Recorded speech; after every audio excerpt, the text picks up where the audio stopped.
This one was a complete team effort in all three facets of the game, but ultimately it was the Bobby Rainey show. Joined by another Bobby, 10 News Bobby Lewis. Taller Bobby. Yeah, just a little bit. Yeah. Rainey, 30 carries, 163 yards in this one, and only his second game wearing a pewter and red uniform, and he set a Buccaneers franchise record. Well, I can expect to go out and do my job, and if those stats comes with it, I would take it every day. But all the credit goes up to the offensive line, though. They did a great job of blocking.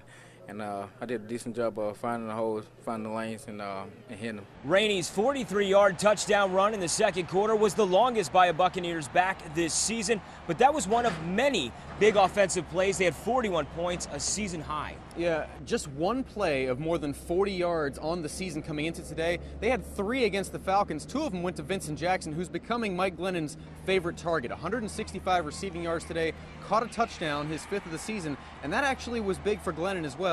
It gave him 11 on the year and a new rookie record for Bucs quarterbacks in a season. Coverage they were playing, it gave him a little more one-on-ones than we've seen in the past few weeks.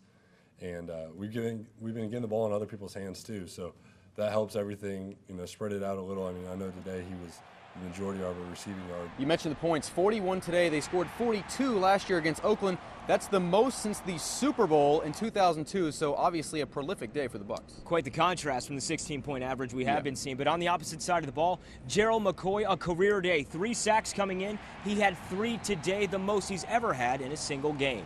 That's Gerald. He did it last year. He's doing it again this year. Not just him, the whole defensive line. Coach issued a challenge to us. He said, are we going to have a Monday Night Football hangover? Or are we going to come out and keep building off the momentum, from Monday night? And we just came out on fire. Mason Foster also with a big game before leaving with concussion-like symptoms, his second interception for a touchdown this season. Yeah, 2 interceptions, 3 sacks by McCoy, a fumble recovery, and a blocked punt by Dakota Watson, who actually played really well on defense. Yes, he did. It was a complete game for the Buccaneers, and one the players say they've been waiting to see. You just got to roll with the punches, whether it's good or bad. And the start of the season, it was bad, and now we're starting to turn things around. Executed everything, and everybody was everywhere where they needed to be.